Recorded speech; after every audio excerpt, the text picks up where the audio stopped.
picture King Ahaz, king of the small country nation of Judah.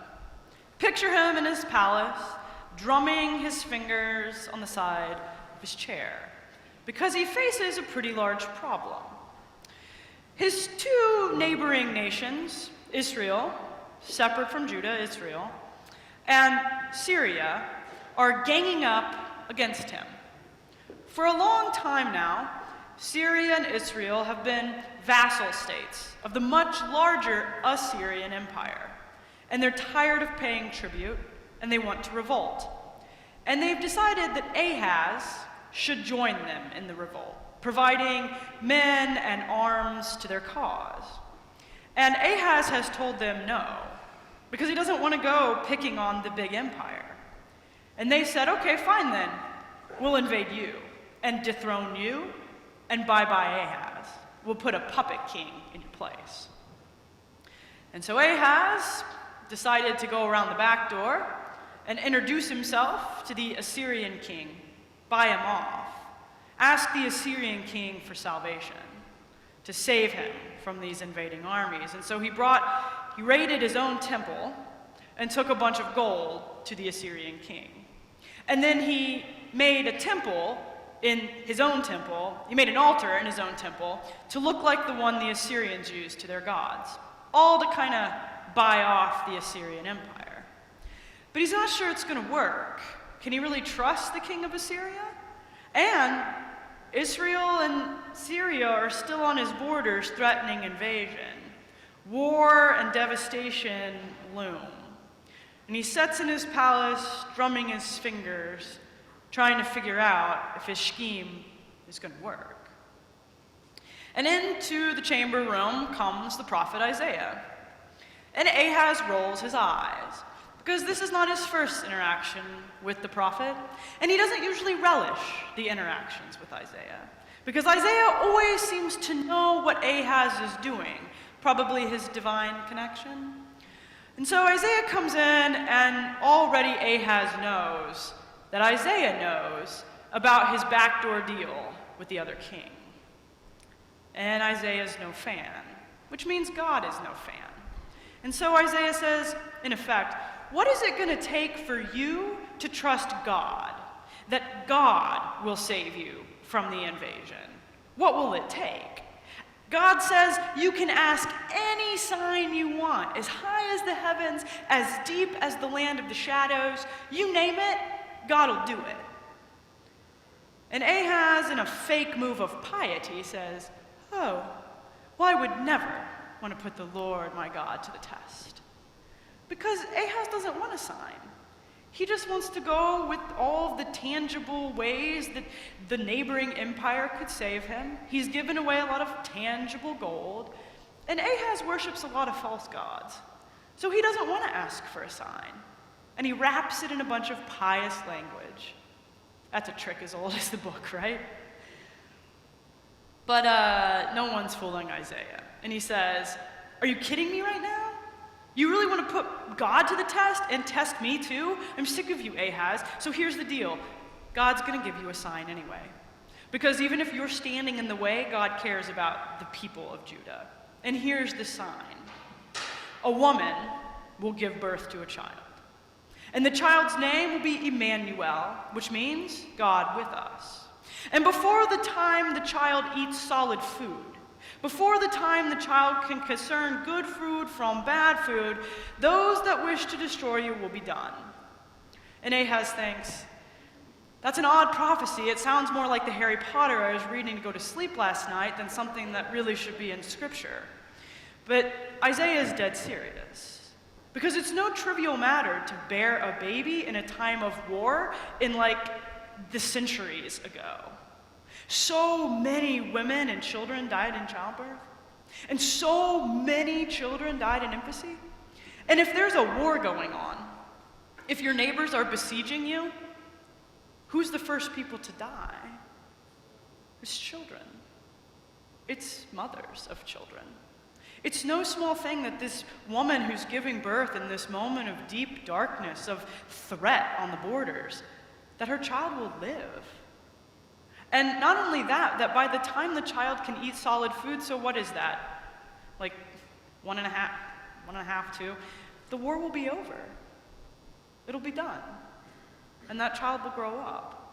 And in the prophetic tradition in Hebrew scripture, children are often named for the symbol that they sort of will come to embody. And the child's name is Emmanuel, God with us. The child is a symbol of the fact that God will not let Judah be destroyed. And so it comes to pass. Now, roll forward a few centuries.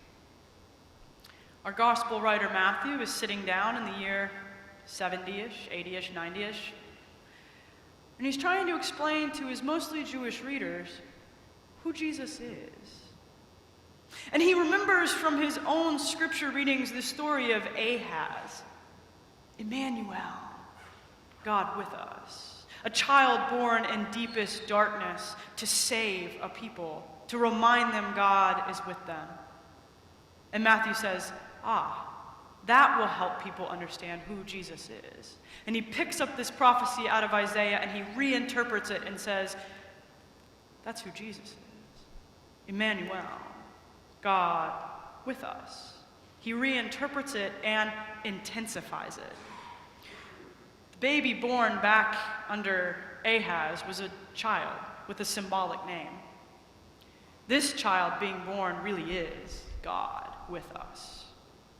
The Son of God become a person to be really physically with us. It's that prophecy of long ago made more real than anyone could ever have imagined it would be. Emmanuel is the baby in the manger. God really, really with us as one of us. Furthermore, his name is to be called Jesus, because he will save the people from their sin. And I have some baggage myself around words like salvation and sin. I won't bore you with that. But think about the context. Matthew looks out and he remembers the darkness on the edge of the kingdom, all of the forces that were going to threaten the people of Judah with death, with destruction. God with us. And he says, yes, Jesus Christ is God with us and will save us from all of sin, all of the things that threaten to barrage us, all of the darkness that looms on the edge of our lives. We so often want to privatize sin, and I'm not discounting that, but there's a corporate nature to it too. Sin is really anything that threatens our wholeness, our well-being, anything that fractures us. So yes, it has a personal component. We can be unwhole within ourselves. Anytime we give in to the voices that want to beat us up, I'm such a failure. I really messed that up. I'm not lovable. We're fracturing ourselves. Equally, anytime we think, wow, I have all the right answers to everything. I really know what I'm doing in life, and I am so much better than everyone else. We're fracturing ourselves. But every time we break relationship with other people, we're also sinning. Every time I say the harsh thing, me personally, I pick task over relationship. It's an ongoing problem I'm tired of. Every time we don't choose to forgive, we're fracturing. We're making life less whole amongst ourselves. And we often think we can save ourselves from those things, but I'm done with the illusion that I can save myself from any of that. I just keep repeating the same mistakes, no matter how hard I try. But we also can't save ourselves from the systemic sin. The moment I was born in the state of Ohio in a hospital that had all kinds of amazing plastic things to save my life and the life of my mom and to keep us all whole and well with medicines if something went wrong, I was born into an unequal system. Because that day in June, someone else came into birth in another country, in a place where they didn't have access to any of that, and the inequality begins. I can't begin to do anything about that. And I continue to participate in an economic system that creates winners and losers and wealthy and unwealthy. That's sin. It fractures us. And it looms on the edge of our lives like some kind of invading force. And Matthew says, yes, And that's why the baby was born.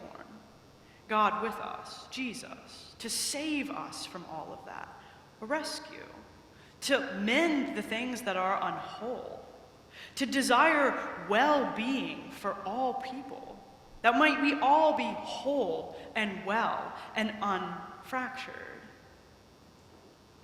The name is the action.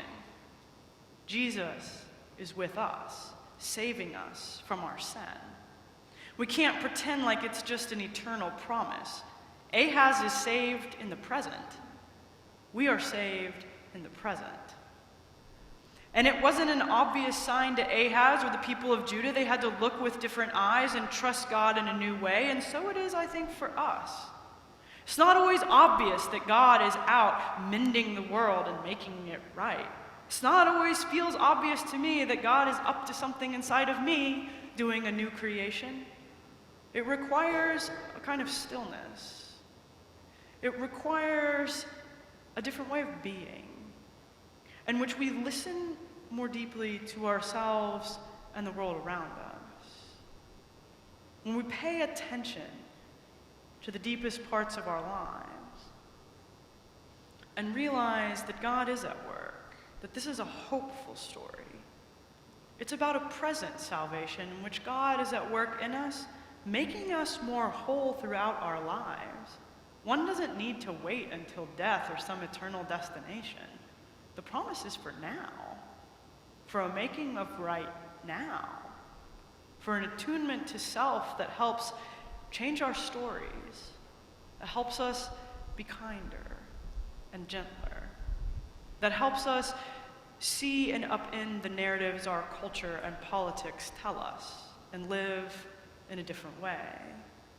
God is with us now. Jesus Christ is saving us now. The invitation is to be aware of that. And words like sin and salvation often bring out the word fear, but that's not what it's about. Emily lit the candle of love this morning. We all are here on this fourth Sunday of Advent, a reminder of love. At the end of the day, that's why Jesus came. God with us is about love. God saving us from all the things that barrage us and threaten us is about love. The baby came because you are loved. It's not about fear. It's about love. It's about being made whole. It's about God being with us and in us through anything that barrages us. And that is good news in this season of Advent and always.